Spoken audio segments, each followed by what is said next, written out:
बिस्मिल्लाहिर्रहमानिर्रहीम, अस्सलामु अलैकुम। टॉप स्टोरी में मोहम्मद उसामा गाजी का सलाम अर्ज़ है। आज की टॉप स्टोरी ये रही। धमाके, नाके, डाके और गिरती लाशें। सुप्रीम कोर्ट में आईजी सिंध की खौफनाक रिपोर्ट बताती है मुफाहमत की सियासत और हुकूमत 7,000 इंसानों की लाशों पर चली। सिंध के निगरान वज़ीर आला हर जायज नाजायज पर हाजिर जनाब कहने वाले हैं। उनकी तकर्री मिली भगत का नतीजा है। नवाज शरीफ का ये इल्जाम दुरुस्त लगता है। तालिबान की कमर तोड़ दी, रहमान मलिक का ये दावा सुन सुनकर कान पक गए। मगर तालिबान तो जहां चाहते हैं, जब चाहते हैं धमाका कर देते हैं। निगरान वज़ीर आज़म की मुहिम सर होने को ही नहीं आ रही। पार्लिमानी कमेटी से पीपल्स पार्टी पर उम्मीद और मुस्लिम लीग नून का तकिया इलेक्शन कमीशन पर। लोड शेडिंग का अजाब रोज बरोज बढ़ रहा है। मुजफ्फराबाद में शटर डाउन मुजाहरे, आज कश्मीर वाले मरने मारने पर उतरे। कल ये हशर मुल्क भर में हो सकता है।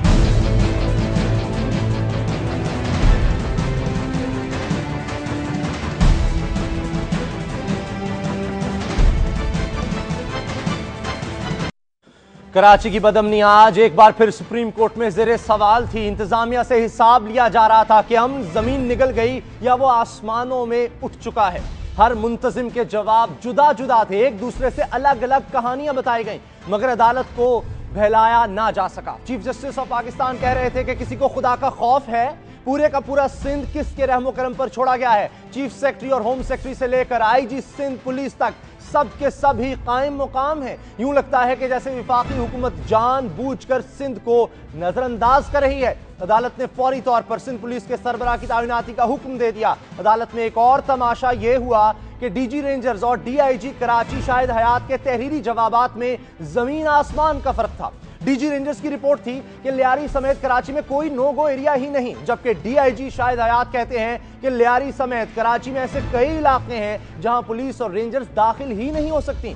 जब लियारी में ऑपरेशन किया गया तो पुलिस 8 दिन तक अंदर नहीं जा सकी थी। इस पर चीफ जस्टिस ने डीजी रेंजर्स के वकील को हुक्म दिया कि वो अपने मौकिल से दोबारा जवाब लेकर आज ही दाखिल करें।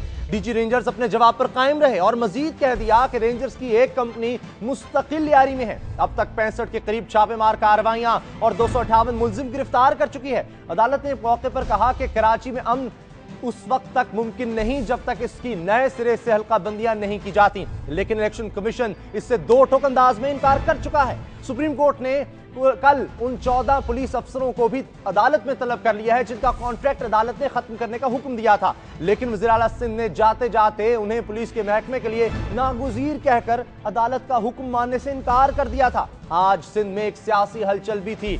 एमक्यूएम के कायद जनाब अल्ताफ हुसैन एक जलसे से खिताब करते हुए कह रहे थे कि हम अमन पसंद हैं और मुल्क को असले से पाक करना चाहते हैं। हम बुलेट के बजाय बैलेट के जरिए इंकलाब पर यकीन रखते हैं। लेकिन उनके इस खिताब से कई घंटे पहले कायम मुकाम आईजी सिंध पुलिस गुलाम शब्बीर शेख ने रिपोर्ट दी कि 2011 से अब तक कराची पुलिस ने 224 टारगेट किलर्स और भत्ताखोर गिरफ्तार किए हैं। इनमें 81 एमक्यूएम से, 38 सुन्नी तहरीक से, 13 एएनपी से, 9 तहरीके इंसाफ से, 4 मुहाजिर कौमी मूवमेंट हकीकी से, 27 कल-अदम तहरीके तालिबान पाकिस्तान से, 6 पीपल्स कमेटी से, 4 कल-अदम सिपाही मोहम्मद के, 2 लश्कर जंगबी के, 5 कल-अदम जुंदुल्ला से ताल्लुक रखते हैं। सियासी जमातों के अस्करी विंग्स का जिक्र इसी सुप्रीम कोर्ट में बहुत पहले हो चुका है। गुज़श्ता 4 सालों में 7,000 लोग मारे गए।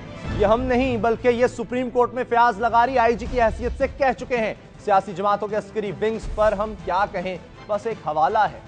कह रहबरे मुल्क को कौम जरा आंखें तो उठा, नजरें तो मिला, कुछ हम भी सुने हमको भी सुना। ये किसका लहू है, ये कौन मरा, धरती की सुलगती छाती के बेचैन शरारे पूछते हैं। वो लोग जिन्हें तुम अपना ना सके वो खून के धारे पूछते हैं। सड़कों की जुबान चिल्लाती है, सागर के किनारे पूछते हैं ये किसका लहू है, कौन मरा। ए रहबरे मुल्क को कौम जरा आंखें तो उठा, नजरें तो मिला। इसी हवाले से हम बात करेंगे। एमक्यूएम के सीनियर रहनुमा वसीम अख्तर हमारे साथ हैं। वसीम अख्तर साहब, आज जो आईजी ने अदालत में कह दिया, ये तो बहुत बड़ा इल्जाम है आपकी पुरअमन जमात पर। देखें, आईजी का जो ये स्टेटमेंट आया है सामने, मैं इसको नहीं मानता।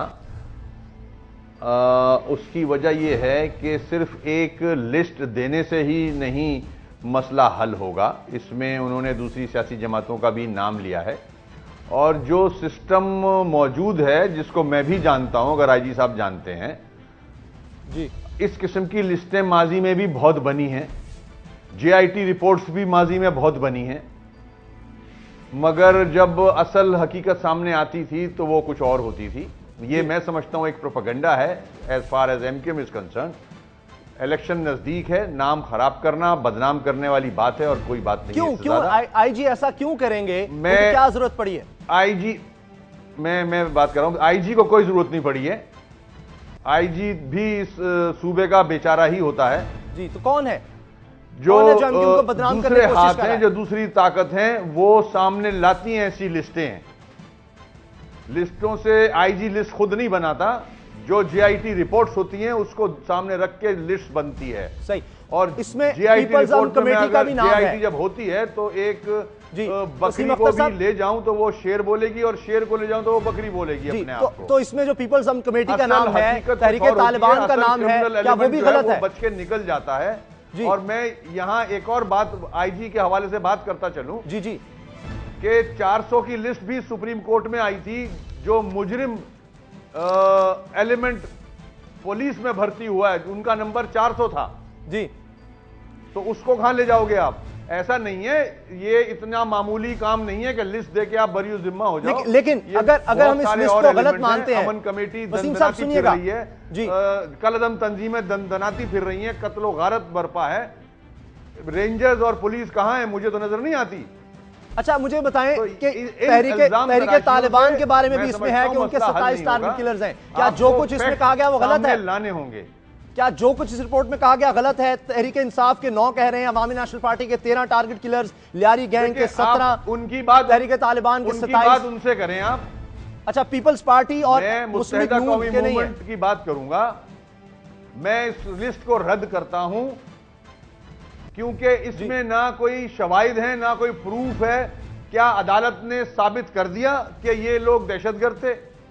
अच्छा, वसीम अख्तर साहब, ये मान लेते हैं ये रिपोर्ट गलत है, झूठ है, गलत इल्जाम है एमक्यूएम पर और दीगर जमातों पर भी मान लें, तो 7000 लोग जो मारे गए पिछले 5 साल में, उन्हें कोई तो मार रहा है। तो भाई मैं भी तो यही कह रहा हूं कि जो मरे हैं लोग, उनको, उनके कातिलों को पकड़ा जाए। ये एमक्यूएम की जिम्मेदारी नहीं है, ये सूबे सिंध के चीफ मिनिस्टर की जिम्मेदारी थी या होम मिनिस्टर की जिम्मेदारी थी या पुलिस अब जो निगरान जिम्मेदारी थी। अब जो निगरान वज़ीर आला है उनकी जिम्मेदारी है कि जो गैंग वॉर के लोग हैं उनकी सर की कीमतें वापस नहीं होने देते। अगर आईजी साहब इतने ही कॉम्पिटेंट हैं तो इन्होंने वो नोटिफिकेशन वापस कैसे ले लिया? पूरे महकमे का सत्यानाश कर दिया। अच्छा, अमन कमेटी पर इल्जाम लगता रहा है आपकी जानिब से भी कि उनके लोग हैं टारगेट किलिंग मुलविस, उनका नाम भी है इस रिपोर्ट में, और लेकिन उनकी तादाद जो है वो मैं आपको बता दूं, अमन कमेटी के बारे में सिर्फ 6 कहा गया। किसका नाम है किसका नहीं है, मैं मसले के हल की बात कर रहा हूं। मैं नामों पे नहीं जा रहा, नाम 10,000 और भी सामने आ जाएंगे। मसले का हल क्या है? मसले का हल ये नहीं है जो ये लिस्टें दी जा रही हैं। अच्छा, मसले का हल ये है आईजी जो है लोगों को लगाया जाए जी, सियासत से बलातर होकर लोगों को लगाया जाए जी, और किसी का प्रेशर ना लिया जाए। ये बताएं, आईजी अगर आप समझते हैं कि वो मजलूम है, पीछे कुछ और है, तो पाकिस्तान पीपल्स पार्टी ये करवा रही है, क्योंकि आईजी तो उन्होंने लगाया ना। मुझसे आप कहलवाना चाहते हो तो मैं कह देता हूं, जिस हुकूमत में नोटिफिकेशन गर्दों की कीमतें वापस ली गई, सर की कीमतें वापस ली गई, नोटिफिकेशन विड्रॉ किए गए, तो वो हुकूमत जाहिर है साथ दे रही है उनका, उसको हिमायत हासिल है क्रिमिनल एलिमेंट को। अच्छा, आखिरी सवाल मुख्तसर, क्या एजेंसियों का खेल है इसमें? 100% आपको लगता है एजेंसियां मुलव्वस हैं? बहुत बहुत शुक्रिया आपका वसीम अख्तर साहब, मुत्तहिदा कौमी मूवमेंट के रहनुमा। उनका कहना है कि यह झूठ का पलंदा है, पीपल्स पार्टी है और एजेंसीज मुलव्वस हैं, बदनाम करने की साजिश है। यह रिपोर्ट जो आईजी ने पेश की है सुप्रीम कोर्ट में, जिसमें कहा गया है कि 81 टारगेट किलर्स का ताल्लुक मुत्तहिदा कौमी मूवमेंट से है, यह सब झूठ है। ब्रेक का वक्त हो रहा है, ब्रेक के बाद जिस खबर के साथ आपसे मुलाकात होगी वो ये रही। सिंध के निगरान वज़ीर आला हर जायज नाजायज पर हाजिर जनाब कहने वाले हैं। उनकी तकर्री मिली भगत का नतीजा है। नवाज शरीफ का ये इल्जाम दुरुस्त लगता है।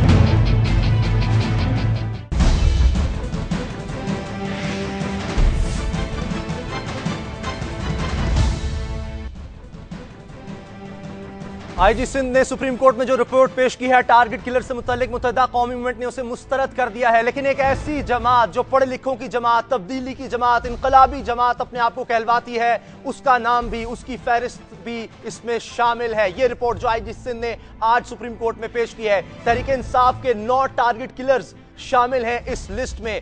असद उमर रहनुमा है तहरीक इंसाफ के, हमारे साथ फोन लाइन पर। असद उमर साहब, आप भी 9 लोग तो मुझे तरीके साहब है वो नहीं पता जो किसी और को थप्पड़ मार सकें। ये टारगेट किलर पता नहीं कौन से, क्या उन्होंने ये बताया कि ये कौन सा ओहदा रखते हैं पार्टी में, उन्होंने ये तयन किया कैसे कि ये पार्टी सीटीआई के लोग हैं, ये नहीं है, हमें जरा नाम बताएं। तो एक तो पहली तो मेरा ये रिएक्शन है कि बिल्कुल ही हैरान कुन बात है, जो ना समझ में आने वाली बात है।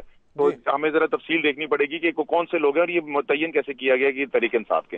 दूसरी बात, अगर ये हैं तहरीक इंसाफ के, उससे क्या फर्क पड़ता है? जो कानून की खिलाफ वर्जी करता है, जो टेररिस्ट है, जो दहशतगर्द है, full force of the law उसके ऊपर इस्तेमाल होनी चाहिए। जो कानून की ताकत बहुत है, बहुत शुक्रिया असद उमर साहब। कोई नहीं मान रहा इस रिपोर्ट को। अगर ये रिपोर्ट झूठी है, बेबुनियाद है, तो फिर आईजी के खिलाफ कार्रवाई भी होनी चाहिए। देखते हैं क्या होता है। सुप्रीम कोर्ट इस केस को देख रही है। अमन केस अब भी चल रहा है। आने वाले वक्त में जो भी होगा वो भी हम बताते रहेंगे। हमारी अगली स्टोरी, 5 साल हुकूमत की इत्तेहादी रहने वाली एमक्यूएम आखिर वक्त में ऑपोजिशन बेंचों पर जा बैठी, जिसे मुखालिफिन ने मर्जी का निगरान सेटअप लाने का ड्रामा करार दिया। इससे फर्क क्या पड़ा?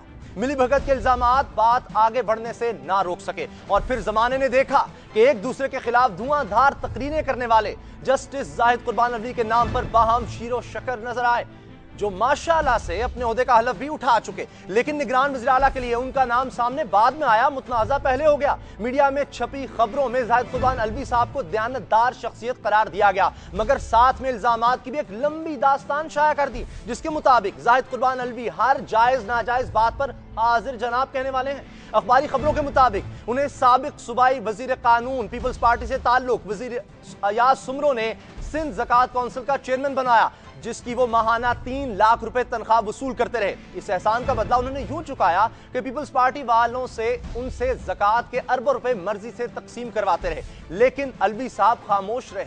इसी फर्माबरदाराना तबीयत की वजह से वो लैंड कमीशन के भी सरबराह रहे, जहां उन्हें 4.5 लाख रुपए माहाना तनख्वाह भी मिली और हर 3 माह बाद 20 तनख्वाहों के बराबर एजाजिया अलग हिस्से में आया। इन पर सरकारी जमीनें कब्जा माफिया को देने का भी इल्जाम है। खबर यह भी है कि जरूरी दस्तावेजात के बगैर जमीनों को रेगुलराइजेशन करते रहे और जाहिद कुर्बान अलवी आंखें बंद किए दमे वफादारी भरते रहे। इनकी वफादारी की गवाही तोड़ी बंद कमीशन की रिपोर्ट भी पुकार पुकार कर दे रही है, जिसके मुतालिक कहा जाता है इसे हुकूमती मर्जी के मुताबिक लिखा गया। जाहिद कुर्बान अलवी सानिया बल्दिया टाउन कमीशन के भी सरबराह बने, जिसकी रिपोर्ट में उन्होंने किसी की जिम्मेदारी का तयन ही नहीं किया।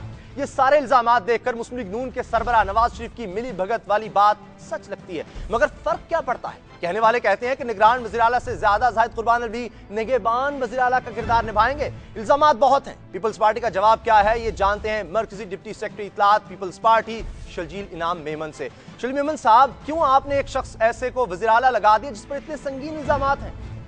मैं समझता हूँ कि इल्ज़ामात लगाना अब हमारा एक ट्रेंड और एक फैशन बन गया है। पहली तो मैं ये बात करूँगा कि इससे पहले अगर जिस तरह के इल्ज़ामात या जिस तरह की बातें की जा रही हैं, अगर इससे पहले इस तरह के इल्ज़ामात थे तो मीडिया में जो लोग आज छाप रहे हैं या जो लोग आज उस पर प्रोग्राम्स कर रहे हैं वो खामोश क्यों थे? ये एक यही फैशन है कि जिस भी शख्स को पाकिस्तान पीपल्स पार्टी कभी नॉमिनेट करती है किसी भी काम के लिए और वो समझते हैं कि ये बेहतर एक ऑप्शन है, तो फिर सारी तनकीद और सारे तोपों के रुख उसकी तरफ आ जाते हैं। अगर उनमें बुराई थी तो ये बुराइयां पहले निकालनी चाहिए थी कि जब वो उनको नॉमिनेट नहीं किया गया। अब दूसरी मैं ये बात आपसे कहना चाहूँगा कि जिस तरह भी इल्ज़ामात लग रहे हैं वो सारे बेबुनियाद और मगर मियां नवाज शरीफ साहब तो अदालत तक जाने का ऐलान कर चुके, शदीद तहफ़्फ़ुज़ात हैं उनके। देखिए, मियां नवाज शरीफ साहब की मैं बात करूँ कि मियां नवाज शरीफ साहब ने कल प्रेस कॉन्फ्रेंस में तनकीद ज़रूर की है, लेकिन 2 बातें कि उन्होंने कहा कि उनके पीपल्स पार्टी से करीबी मरासिम है।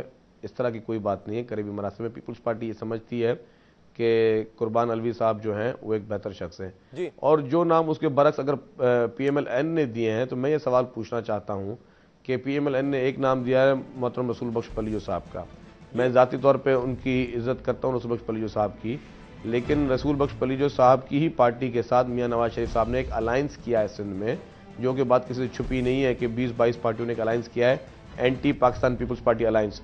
उसी पार्टी के सरबराह और कायद जो है रसूल बख्श पलियो साहब है। तो क्या मियां नवाज शरीफ साहब को उस वक्त ख्याल नहीं है कि जिस पार्टी के साथ आपने अलायंस किया है उसी पार्टी के सरबराह का आप नाम दे रहे हो, तो आप ये क्या मैसेज देना चाह रहे हो? इसलिए आपको काबिल कबूल ये नहीं। चीजें हैं जो कि शायद वो अपनी तरफ देखते नहीं है, और या उनके एडवाइजर्स कमजोर है मियां साहब के कि वो उनको बताते नहीं है, बाकी सारे इल्जाम जो हैं वो दूसरी तरफ। मगर ये क्या गलत है कि अलवी साहब को पाकिस्तान पीपल्स पार्टी के रहनुमा साबिक सूबाई वजीर कानून अयाज सुमरो के कहने पर कई कमेटियों का चेयरमैन बनाया गया?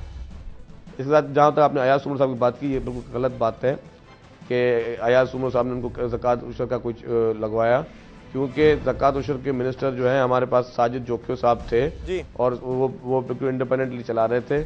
और ज़कात उशर में अल्हम्दुलिल्लाह जैसा आपने उसमें कहा, ज़कात उशर में कोई, मैं समझता हूँ कोई बेगैरती होगा जो कि उसके पैसों से में कोई घपला करता होगा, और बिल्कुल ईमानदारी के साथ और शफाफियत के साथ जो है ज़कात और उशर के पैसे जो हैं वो बांटे गए। और जो उसके मिनिस्टर थे साजिद जोखियो साहब, उन्होंने 5 साल उस पोर्टफोलियो को संभाले रखा और उन पे भी अल्हम्दुलिल्लाह आज तक कोई उंगली नहीं उठ सकी कि ज़कात उशर के पैसों को कहीं पे मिसयूज किया। और लैंड कमीशन के सरबराह के तौर पर 4.5 लाख माहाना वो लेते रहे, हर 3 माह बाद 20 तनख्वाह के बराबर वो एजाजिया भी लेते रहे, इस पर आप क्या कहेंगे?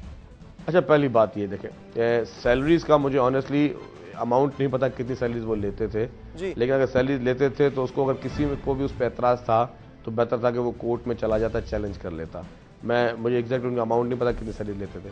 दूसरी बात, जहाँ तक ज़मीनों की बात है, ज़मीनों के लिए बिल्कुल एक ट्रांसपेरेंट एक बोर्ड होता है और वो बोर्ड फैसले करता है, और ये मैं समझता हूँ कि जितने भी ज़मीनें दी जाती हैं वहाँ पे सरकारी ख़जाने में पैसा आता है। और इस बार इस गवर्नमेंट ने इन 5-6 सालों में जितनी ज़मीन दी है वो मार्केट वैल्यू से ऊपर उनको रीअसेस करके और ज़्यादा रेट्स में दी हैं, क्योंकि मुख्तलिफ कैटेगरीज गवर्नमेंट फिक्स करती है। A क्लास की जो ज़मीन होती है, फिर B क्लास होती है, फिर C क्लास होती है, लोकेशन वाइज होती है ज़मीनें, तो उसके जो भी सरकारी पैसे सरकारी खजाने में जाते हैं। यानी आप ये कह रहे हैं कि ये इल्जाम गलत है कि उन्होंने कब्जा माफिया के हवाले कर दी सरकारी जमीन? अगर कोई मुझे एक केस बता दे कि रेगुलराइजेशन इस तरह हुई है बगैर किसी डॉक्यूमेंट्स के, तो फिर तो मानूंगा कि गलत बात हुई है। लेकिन अगर किसी किस्म की इस तरह की कोई चीज़ है ही नहीं, सिरे से उनका जिक्र ही नहीं है, और सिर्फ लोग अगर उसको जो है वो प्रोपेगेंडा के तौर पर इस्तेमाल करें, तो लोगों के बात बंद तो नहीं, लोगों की ज़ुबानें बंद तो नहीं की जा सकती। लेकिन ये बात मैं ज़रूर कहूँगा कि ये सिर्फ और सिर्फ प्रोपेगेंडाज हैं। अगर किसी भी मौसूफ के पास इस तरह के केसेस हैं तो आज़ाद अदलिया मौजूद है, आज़ाद अदलिया में ले जाएं कि किसने गलत तरीके से जो काम किया, तो मेरे ख्याल से उसको अदालत। मगर ऐसे लगता है कि ज़ाहिद कुर्बान अलवी साहब आपके बड़े पसंदीदा जरूर थे पीपल्स पार्टी के। तोड़ी बंद की जो रिपोर्ट है उसके लिए भी हमें उन्हीं का नाम सामने नजर आता है और कहा जा रहा है कि उन्होंने हुकूमत की मर्जी की रिपोर्ट तैयार कर दी। देखें, जब ये फ्लड्स आए थे 2010 वाले, तो ये नौशहरा से लेकर साउथ पंजाब से लेकर और उन्होंने सिंध में भी बहुत बड़ी तबाही मचाई थी, और पानी का रेला इतना था कि उसमें जो भी डिजास्टर था वो नेचुरल था। तो अब अगर कोई ये चाहे कि अपनी मनपसंद से रिपोर्ट बनवाना, उनकी अगर जो मंशा लोगों की थी उस हिसाब से रिपोर्ट में इंक्वायरी में नहीं आई, तो वो उसका मकसद नहीं है कि वो पूरी रिपोर्ट को मुस्तरद कर दे। और दूसरी बात है कि अकेले ज़ाहिद कुर्बान अलवी साहब एक कमीशन के मेंबर नहीं थे, इसमें काफ़ी मेंबरान थे, और वो फिर रिपोर्ट जो है वो पब्लिश भी हुई, पब्लिक के सामने भी पेश की गई, न्यूज़पेपर्स में भी छपी और कोर्ट्स के सामने भी गई। सुप्रीम कोर्ट ने भी उस पर कोई नोटिस लिया हुआ था, तो उस उधर भी रिपोर्ट गई। किसी को चैलेंज करना है या किसी को कोई एतराज़ उस पर कर ले। अब जरूरी नहीं है कि जो चीज़ हुकूमत के खिलाफ ना हो वो गलत हो, जो हुकूमत के खिलाफ हो वो सच हो। आखिरी सवाल, सानिया बल्दिया टाउन इतना बड़ा सानिया था, किसी जिम्मेदार का तयन ही नहीं किया इन्होंने? देखिए, सानिया बल्दिया में जो है एक जो इनिशियली बात हुई थी कि ये एक एक्सीडेंट था, एक हादसा था, क्योंकि कोई भी मिल का मालिक या कोई भी फैक्ट्री का मालिक जो है वो खुद नहीं चाहता कि उसकी फैक्ट्री में आग लगे और इतनी बड़ी तादाद में लोग जो हैं वो बेचारे वो मारे जाएं। और दूसरी बात ये कि उसमें कोई एक एजेंसी नहीं थी, काफ़ी गवर्नमेंट के डिपार्टमेंट्स थे जो वहाँ पे मुख्तलिफ टाइम्स पे जो है वो इंस्पेक्शन करते रहते हैं। तो अब वो रिपोर्ट मैंने पढ़ी नहीं है, लेकिन उसमें अब किसी की जिम्मेदारी है या नहीं है वो मुझे इसका इल्म नहीं है। बहुत शुक्रिया शरीफ मेमन साहब। पाकिस्तान पीपल्स पार्टी का कहना है कि जाहिद कुर्बान अलवी निगरान वज़ीर सिंध निहायत ईमानदार शख्स हैं और जितने इल्जामात हैं बेबुनियाद हैं, और अगर किसी को शौक है तो अदालत जा सकता है। देखते हैं इस बारे में भी कोई अदालत का दरवाजा खटखटाता है या नहीं। ब्रेक के बाद जो खबर आपके सामने होगी वो स्टोरी ये रही।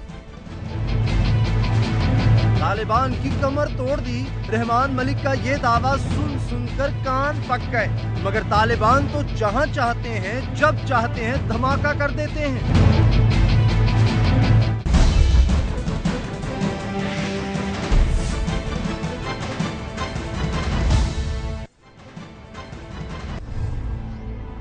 आज अमन के दुश्मनों ने उन बेबसों बेनवाओं को आगो खून में नहला दिया जो पहले ही बेवतनी का अजाब झेल रहे हैं। नौशहरा के जलसी कैंप का बाजार उस वक्त धमाके से गूंज उठा जब लोग बाजार में जमा थे और राशन तकसीम किया जा रहा था। बम फटा तो पेट की आग बुझाने के लिए आए 16 लोग दुनिया से ही चले गए, जिनमें औरतें और बच्चे भी शामिल थे। 30 से ज्यादा अफराद जख्मी हुए। हुकाम के मुताबिक 30 से 35 किलोग्राम बारूदी मवाद एक गाड़ी में रखा गया था, जिसे रिमोट कंट्रोल डिवाइस से उड़ाया गया। लेकिन यह कोई पहला मौका नहीं। दहशतगर्दी की जंग में शामिल होने के बाद पाकिस्तान के शहर हो या गांव, ऐसी क़यामतें टूटती रही हैं और 5 साल में पीपल्स पार्टी की हुकूमत अवाम की जानो माल को इस बला से छुड़ा नहीं पाई। हुकूमत चली गई मगर इसके वजीर दाखिला रहमान मलिक के बयानों की गूंज आज भी बाकी है, जिन्होंने ये बात बारहा दोहराई कि तालिबान की कमर तोड़ दी। 13 मार्च को तो साबिक वजीर दाखिला ने यह भी फरमा दिया कि आने वाले निगरान वजीर दाखिला को कराची के सिवा पूरा पाकिस्तान पुरअमन देकर जा रहा हूं। लेकिन हम के इन दुश्मनों ने अपनी कार्रवाइयों से साबित किया कि रहमान मलिक के बयानात की क्या हकीकत है। उनके हमलों से इस्लामाबाद का मैरियट होटल महफूज रहा, ना पाक फौज का हेडक्वार्टर। उन्होंने जब चाहा जिस जगह चाहा उसे निशाना बना डाला। उनकी दरिंदगी से औलिया किराम की दरगाहें भी महफूज नहीं रह पाई। कहने वाले तो ये भी कहते हैं कि दहशतगर्द वज़ीर दाखिला रहमान मलिक के बयानात को सुनकर हंसते हैं, मजाक उड़ाते हैं और फिर कोई नई कार्रवाई करके बेगुनाहों की जान लेकर उनके बयानात को गलत साबित करते हैं। सवाल यह है कि बकौल रहमान मलिक दहशतगर्दों की कमर टूट चुकी, फिर ये धमाके करने वाले लोग कौन हैं? इन्हीं सवालों के जवाब जानेंगे सीनियर तज्जियाकार तलत मसूद साहब से। तलत मसूद साहब, ये जो साबिक वज़ीर दाखिला के बयानात हैं, तालिबान की कमर तोड़ दी, कमजोर हो रहे हैं, कराची के अलावा पूरा मुल्क जो है अमन का गहवारा बन रहा है, क्या ये घिनौना मजाक है हमारे साथ? जी, मेरे ख्याल में ये कोई संजीदा बयानात नहीं हैं और इससे ये जाहिर होता है कि उनकी समझ जो थी दहशतगर्दी और इंतहा पसंदी के बारे में बिल्कुल थी ही नहीं, इसलिए कि इस किस्म के बयानात से बिल्कुल आया हो जाता है। इसके साथ साथ मैं ये कहूँगा कि देखिए, जिस किस्म के ये वाक़यात हुए और जो अफसोसनाक वाक़या जो आज हुआ है, उससे ये जाहिर होता है कि पाकिस्तान के कितने मल्टीपल थ्रेट्स हैं, यानी हर तरफ और मुख्तलिफ किस्म के हैं। ये बहुत मुमकिन है कि ये जो कैंप में हुआ है ये आपस के कोई झगड़े हैं या ये जो कैंप्स हैं ये खुद एक किस्म की शहर बन गए हैं जिसमें कोई किस्म का कंट्रोल हुकूमत का नहीं रहा है और वहाँ जो लोग चाहते हैं वो करते हैं। तो ये बहुत मुमकिन है कि ये जो बारूद कहीं और ले जा रहा हो और वो फट गया हो, या कोई और पार्टी के खिलाफ आपसी में दुश्मनी हो तो इस वजह से इन्होंने फाड़ा हो। तो ये तो एक इससे जाहिर होता है कि न सिर्फ पाकिस्तान में इस वक्त पनाहगाहें हैं और फ़िरक़ा वाराना फसादात हैं, अफ़गान की जंग है जिसकी वजह से पाकिस्तान पर मुज़िर असरात हैं। तो यानी इस चीज़ को इस तरीक़े से कह देना कि हमने हर चीज़ को ख़त्म कर दिया है, आप इससे ही अंदाज़ा लगा सकते हैं कि हमारी सोच और हमारे लाहे अमल में कितना फ़र्क है और कितनी कमी है। सही, यानी खुद को धोखा देने की कोशिश है। ये फरमाइएगा कि क्या तालिबान या दहशतगर्द जब चाहे जहां चाहे जिसको चाहे निशाना बना सकते हैं, उनमें सलाहियत, क्योंकि कोई खास कार्रवाई हमने 5 साल में देखी नहीं सवात के अलावा? जी देखिए, अपने से तो फौज ने काफ़ी कोशिश की है, लेकिन जैसे कि पहले भी हम इस पर बात कर चुके हैं कि ये सिर्फ एक फौजी या अस्करी अमल नहीं है, ये इसमें इसकी जो बुनियादी वजूहात हैं जिसकी वजह से ये दहशतगर्दी फैली है, उसमें बहुत सी चीज़ें करने की ज़रूरत थी जो कि मेरे ख्याल में, और एक जामे पॉलिसी की ज़रूरत थी और ये जामे पॉलिसी पर अमल करने की ज़रूरत थी। और इस जामे पॉलिसी में मसलन ये था कि ये जो इलाक़े हैं ये अगर पनाहगाहें हैं तो इनको किस तरीक़े से हुकूमत की हुक्मरानी वहाँ कायम की जाए, उसमें फ़ौज का बड़ा किरदार है। लेकिन उसके बाद वहाँ का जो इलाका है उसको कौन गवर्न करेगा, किस तरीके से गवर्न करेगा, वहाँ कैसे इक़्तिसादी हालात हैं, क्या वहाँ लोगों को रोज़गार के मौके मिल रहे हैं, नहीं मिल रहे हैं, वहाँ कोई लॉ एंड ऑर्डर सिचुएशन है, कंट्रोल में है, या सबके लिए एक किस्म से आज़ादाना तौर से जो चाहते हैं वो करते हैं। तमाम क्रिमिनल्स जो हैं वो भी वहाँ जाकर इकट्ठे हो जाते हैं। इसी तरीके से दूसरे जो शहर हैं, मसलन कराची का शहर है या पेशावर वगैरह में जहाँ ये कैंप्स हैं, उसमें भी देखिए आप हुकूमत का कोई कंट्रोल नहीं है। तो ये चीज़ें ऐसी हैं जिसके लिए एक आपको जब तक जामे और एक पैरेलल एफर्ट चाहिए आपको हर तरफ, लेकिन वो तो बिल्कुल आपने देखा कि हुआ ही नहीं। उसके अलावा जो मैं समझता हूँ सबसे अहम चीज़ ये थी कि जो हमारे सियासतदान हैं उनमें इस वक्त इस कदर इबाहम है और उनकी सोच में एक तरीके से यगानगत बिल्कुल नहीं है कि क्या हमको करना चाहिए। सब ये कह रहे हैं कि हम इनसे बातचीत करेंगे। खैर, बातचीत करना उसमें कोई बुराई नहीं है, बातचीत भी हो सकती है, लेकिन देखना ये है कि क्या वाकई में बातचीत से मामला हल हो जाएंगे, क्या हम अपनी जो रियासत है वो इनके हैंडओवर इनको कर देंगे और ये समझेंगे कि इनको चूंकि खुश कर दिया है हमने तो इसलिए मामलात हल हो जाएंगे। ये तो बहुत ही मेरे ख्याल में तंग नजरी। सही, मुझे ब्रेक लेनी है। तहरीक तालिबान पाकिस्तान के तर्जमान कहते हैं कि गैर संजीदा रवैया नजर आया। अब तो उन्होंने भी कहा कि मुज़ाकरात नहीं होंगे। अब ये जो इलेक्शन का दौर हमें नजर आ रहा है, निगरान हुकूमत होगी, उसमें जब तालिबान ये कहते हैं कि पाकिस्तान पीपल्स पार्टी, MQM और अवामी नेशनल पार्टी के जलसों में लोग ना जाएं, ये हमारे टारगेट हैं, आप क्या देखते हैं? इनमें भी इसी तरह से कार्रवाई लोग कर सकते हैं या कुछ तातुल ये देंगे, कुछ वक्त देंगे इलेक्शंस के लिए, वरना हालात तो बहुत खराब हो सकते हैं?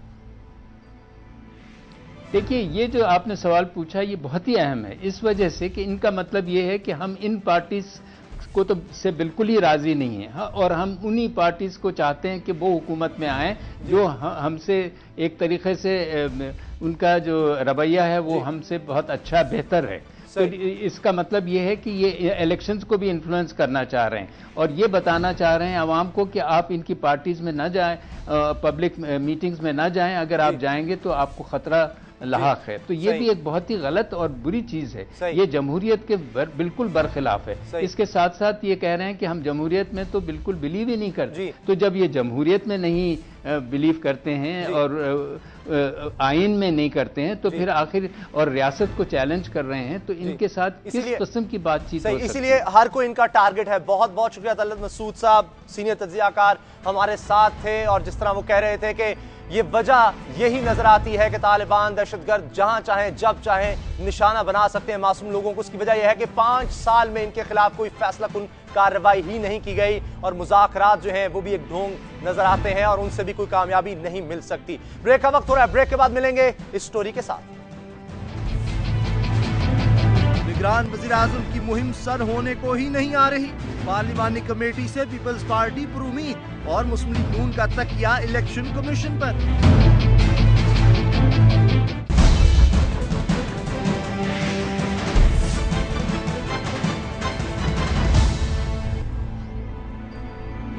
निगरान वज़ीर-ए-आज़म के नाम का मामला K2 पहाड़ सर करने से भी मुश्किल नजर आ रहा है। पूरी कौम की नजरें लगी हैं, लेकिन ये मुहिम सर होने को ही नहीं आ रही। कल की तरह आज भी पार्लिमानी कमेटी किसी एक नाम पर मुत्तफिक नहीं हो सकी और इजलास बगैर किसी नतीजे पर पहुंचे इख्तिताम पजीर हुआ। जराए बताते हैं कि पार्लिमानी कमेटी के इजलास में हुकूमती अरकान मियां नवाज शरीफ की गुज़श्ता रोज की प्रेस कॉन्फ्रेंस पर सीख पा नजर आए, वावेला किया और तफरीकैन में गर्मा गर्मी भी हुई। फारूक नायक कुछ बोले तो ख्वाजा साद रफीक ने भी भरपूर जवाब दिया। जराए तो ये भी कहते हैं कि चौधरी शुजात अपने साथ नवाज शरीफ की तकरीर का अखबारी तराशा लाए थे। हुकूमती अरकान की तनकीद का अपोजिशन अरकान ने भी तुर्की ब तुर्की जवाब दिया। इससे अंदाजा होता है कि कमेटी जिसे इफाम व तफहीम और इत्तेफाक से निगरान वज़ीर-ए-आज़म का नाम सामने लाना है, वहां माहौल कितना खुशगवार होगा। ये अलग बात है कि इजलास के बाद जब सब अरकान बाहर निकले तो अवाम को खुशखबरी तो नहीं सुनाई, मगर मुज़ाकरात के माहिर चौधरी शुजात की तरह तमाम अरकान ने सब अच्छा की रिपोर्ट दी। उनका तो यह भी कहना था कि अभी कोई ताखीर ही नहीं हुई, अब कमेटी के पास सिर्फ कल का दिन बाकी बचा है। सवाल यह भी अहम है कि क्या कमेटी इस वक्त से वज़ीर-ए-आज़म और कायदे हिज़्ब इख्तिलाफ की तरह फायदा उठाने से नाकाम रहेगी, जो 3 दिन में निगरान वज़ीर-ए-आज़म के नाम पर ही मुत्तफिक ना हो सके, या फिर कोई नाम सामने आ जाएगा और मामला इलेक्शन कमीशन तक नहीं जाएगा। कमेटी इजलास में क्या बातें होती रहीं, जानते हैं कमेटी के रुकन और मुस्लिम लीग नून के रहनुमा सरदार याकूब नासिर से। सरदार साहब, ये आखिर इतना बड़ा मसला क्यों बन गया है?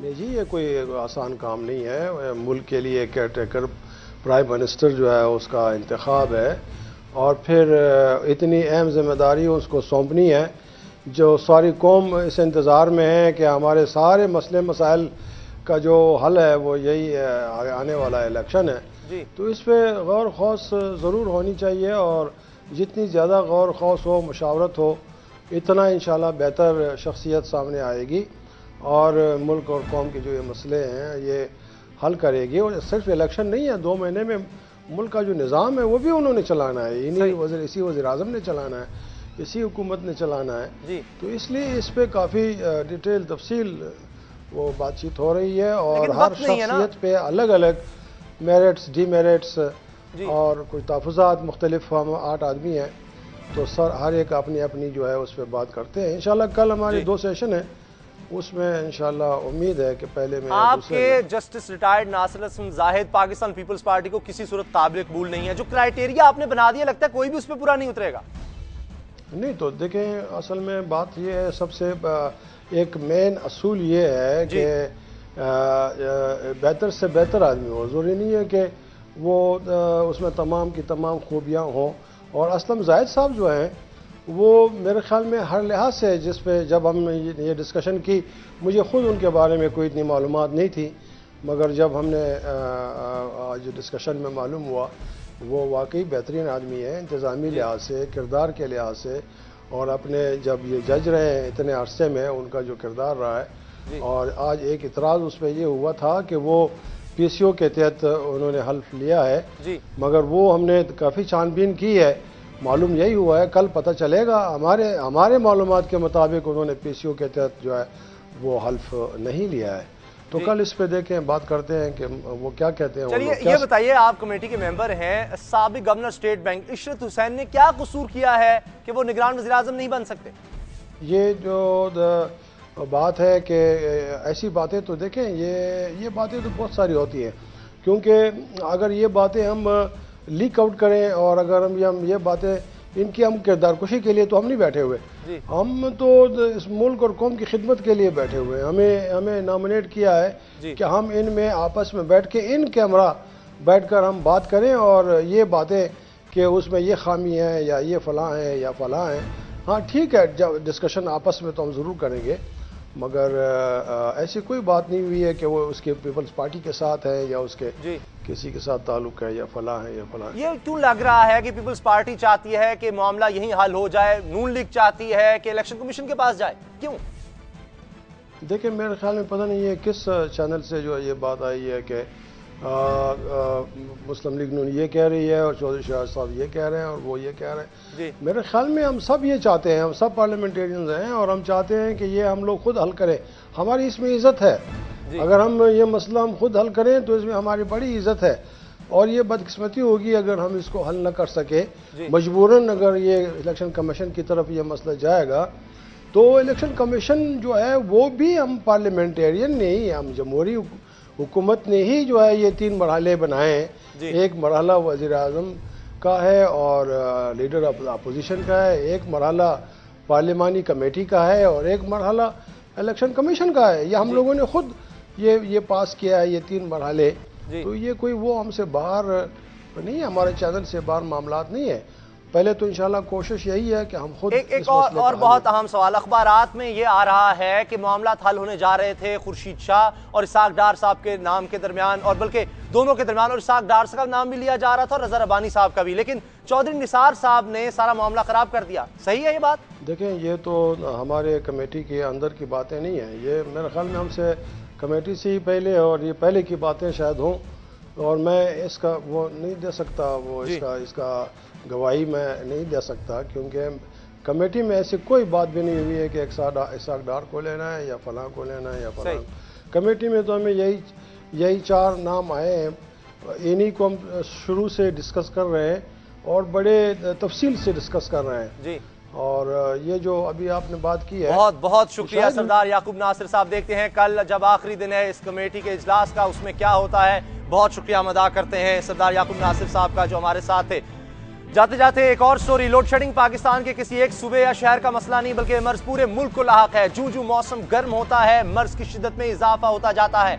आज आजाद कश्मीर में लंबी और गैर एलानिया लोड शेडिंग से तंग आकर सड़कों पर लोग आ गए, जिनका इरादा आज हुकाम बाला के पास जाकर बिजली का रोना रोने का था, लेकिन पुलिस आड़े आई और फिर वो गुमसान का रन पड़ा कि खुदा की पनाह। मुजाहिरीन पर लाठी चार्ज भी हुआ और आंसू गैस की शेलिंग ने भी उन्हें खून के आंसू रुलाया। इस मारामारी में 4 पुलिस एहलकारों समेत 20 अफराद जख्मी हुए। अफसोस की बात यह है कि ये सब कुछ उस मुल्क में हो रहा है जहां सिस्टम में बिजली पैदा करने की सलाहियत 23,000 मेगावाट है, मगर 15,000 तलब के मुकाबले में इस वक्त मुश्किल से 8,000 मेगावाट बिजली पैदा हो रही है, जिसका नतीजा खौफनाक लोड शेडिंग की शक्ल में निकल रहा है। राजा परवेज अशरफ इस लोड शेडिंग को वज़ीर आज़म बनकर भी खत्म ना कर सके जिसके वादे वो किया करते थे।